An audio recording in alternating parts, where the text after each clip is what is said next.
우리는 살면서 다양한 사람을 만납니다. 그리고 그 중에는 사소한 일에도 금방 욱하며 화를 내는 사람들이 꼭 한두 명씩은 있죠. 직장 상사일 수도 있고 가족 중 한 명일 수도 있으며 친구일 수도 있죠. 혹은 내가 모르는 사람이라도 길을 가다가 혹은 서비스를 제공받는 과정에서 느닷없이 욱해버리는 사람을 마주치기도 합니다. 누군가는 기질적으로 충동 조절이 어려운 경우도 있겠지만 어떤 이는 단순히 자기 중심적으로만 생각하기 때문에 화를 내는 경우도 있을 것입니다. 그렇다면 이럴 때 우리는 어떻게 해야 할까요? 욱하고 화내는 사람을 만나면 기가 죽어버리거나 똑같이 감정적으로 대해서 상황을 더 악화시키거나 또는 완전히 무시하려 들다가 더 큰 문제가 생기기도 합니다. 하지만 오늘 이야기하고자 하는 전략은 그저 참거나 무시하는 게 아니라 상대를 당황하게 만들면서도 궁극적으로 상황을 내 통제 하에 두는 이기는 대처법입니다. 이 한마디면 꿀먹은 벙어리 된다라는 말이 나오듯 상대에게 간결하고도 강력한 한 문장을 던지면 욱하는 상대조차 쉽게 다음 말을 잊지 못하게 만드는 효과가 있습니다. 그리고 여기서 중요한 것은 져주지 않는다는 것이죠. 불필요한 감정 소모 없이 상황 자체를 나의 주도권으로 돌아오게 만드는 것이 핵심입니다. 1. 왜 사람들은 욱하며 화를 낼까? 사람마다 다르겠지만 화를 내는 이면에는 몇 가지 공통된 심리가 있습니다. 불안과 두려움. 어떤 사람들은 마음속 깊은 곳에 자리한 불안, 두려움을 감추기 위해 과도한 공격성을 표출합니다. 내가 당하기 전에 먼저 공격한다라는 심리가 작동하는 것이죠. 자존감의 문제. 자존감이 낮은 경우 사소한 지적이나 작은 무시에 대해서도 심각하게 받아들이게 됩니다. 이럴 때 사소한 상황에서도 욱 하고 화를 폭발시켜 본능적으로 자기 방어를 하는 겁니다. 습관화된 반응. 어릴 때부터 문제를 해결하는 방식이 화를 내면 해결된다고 학습된 경우 화내는 것 자체가 습관이 되어버릴 수 있습니다. 특히 가정 환경에서 부모 중 한 명이 항상 큰 소리로 화를 내는 모습을 보고 자라면 그게 정상적인 소통 방식으로 인식되기 쉬워요. 즉각적 보상. 화를 내면 상대가 물러서거나 주위 사람들이 달래주거나 원하는 것을 얻게 되는 식의 즉각 보상을 경험할 수 있습니다. 이런 경험이 반복되면 화내는 태도가 더욱 강화되어 버립니다. 이처럼 다양한 원인이 있겠지만 핵심은 이들이 욱하며 화를 낼 때 실제로 원하는 것은 무엇인가? 를 파악하는 것입니다. 공격적 태도로 상황을 자신의 유리한 방향으로 몰고 가고 싶거나 혹은 내면의 불안을 상대에게 풀고 싶은 것일 수 있습니다. 이 한마디의 힘, 간단하지만 강력한 문장. 흔히 심리학에서는 I 메시지를 사용하라는 말을 많이 합니다. 예를 들어 당신이 소리를 지르니까 불편해요 보다는 나는 지금 당신이 큰 소리를 낼 때 불안함을 느낍니다 같은 식이죠. 하지만 욱하는 사람에게 이 방식을 사용하면 상대는 내 감정 표현을 별로 중요하게 생각하지 않을 수도 있습니다. 이미 감정이 폭주한 상태에서는 이성적인 접근 자체를 무시해버릴 가능성이 크기 때문이죠. 그렇다고 똑같이 큰 소리로 맞받아쳐선 안 됩니다. 욱하는 상대에게 똑같이 욱하면 결과적으로는 내 에너지만 빼앗기고 감정의 소용돌이에서 함께 허우적대기 딱 좋습니다. 결국 우리에게 필요한 건 상대의 길을 꺾으면서도 더 이상 말을 잇지 못하게 만들고 상황을 진정시키는 멘트입니다. 이를테면 이런 문장들이 있죠. 그 말 다시 한번 해주시겠어요? 지금 제게 그렇게 말하고 있다는 걸 인지하고 계신가요? 왜 그렇게까지 흥분하시죠? 제가 뭘 잘못했는지 정확히 말씀해 주십시오. 이 문장들의 공통점은 상대에게 책임을 돌리거나 너 때문에 라는 식의 비난이 아니라 상대의 행동을 재확인시켜 요구한다는 점입니다. 갑자기 공격 태세를 취하고 있는 상대를 향해 극도로 냉정하면서도 존댓 말 혹은 정중한 어투로 지금 하신 말씀을 다시 한번 똑같이 해주실래요? 라고 물어보면 상대는 자신이 했던 말의 무게를 다시 한번 되새기게 됩니다. 동시에 갑작스럽게 방향을 잃어버릴 수도 있고요.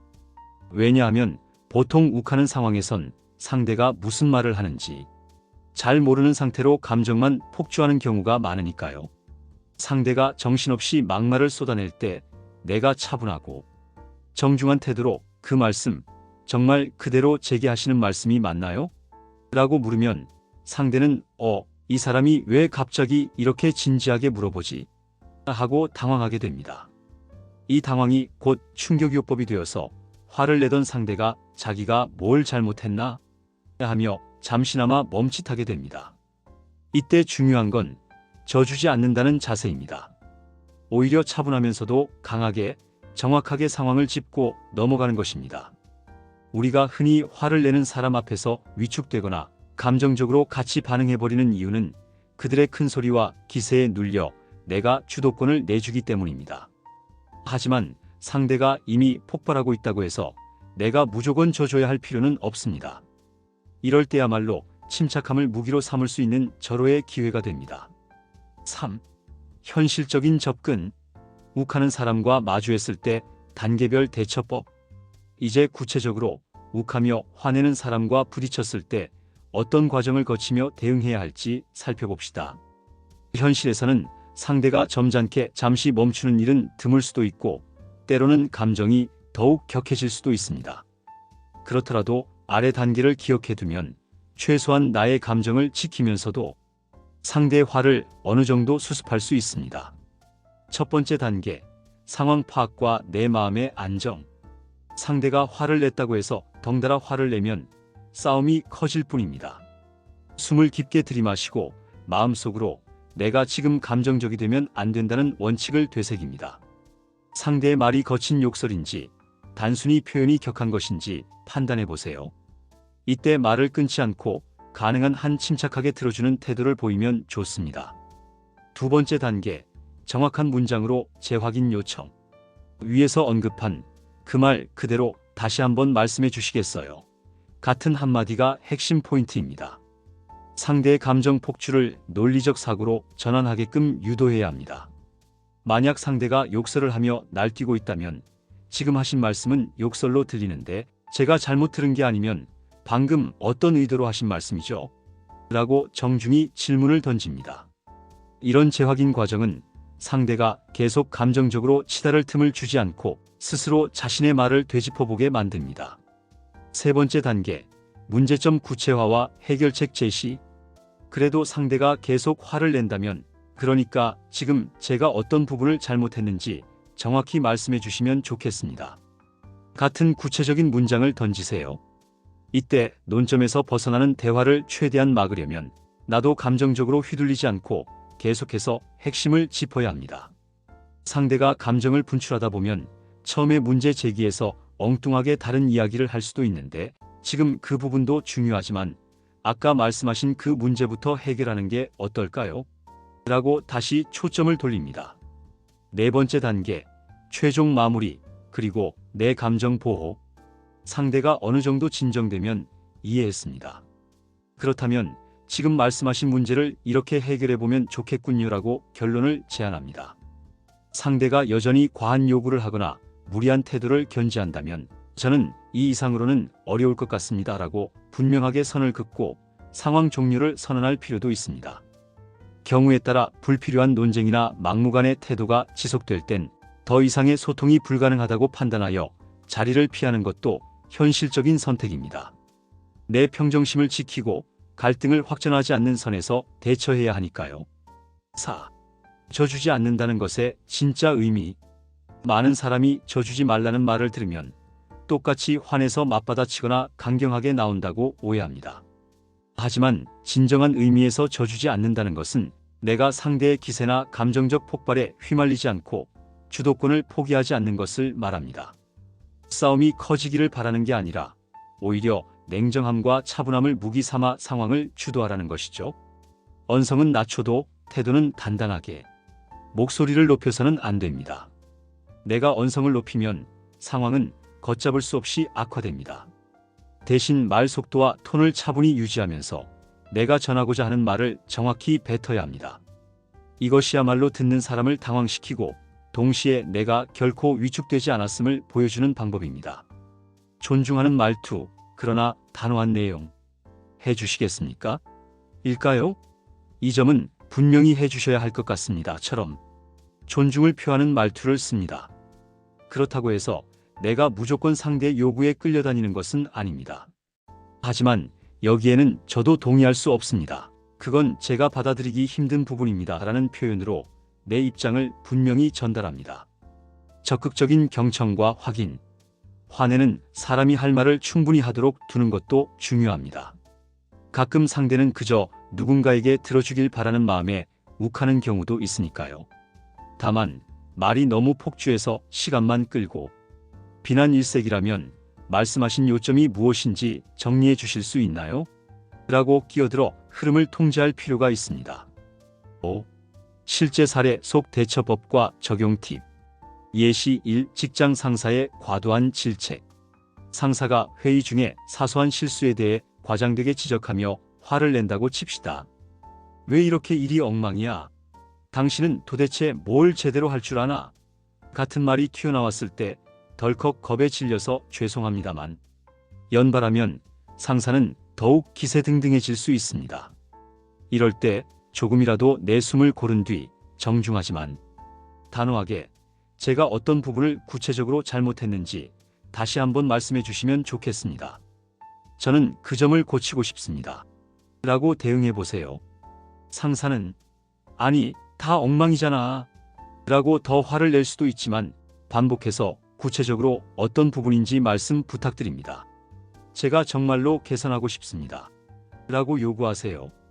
결국 상사는 점차 감정을 걷어내고 구체적인 문제를 이야기할 수밖에 없습니다. 그럼 그 문제를 함께 해결하는 방식으로 대화가 전개될 여지가 생기는 것이죠. 예시 2. 가족 모임에서 유독 감정이 격해지는 친척. 명절이나 가족 모임 때 예민한 친척이 쓸데없이 시비를 거는 상황도 빈번합니다.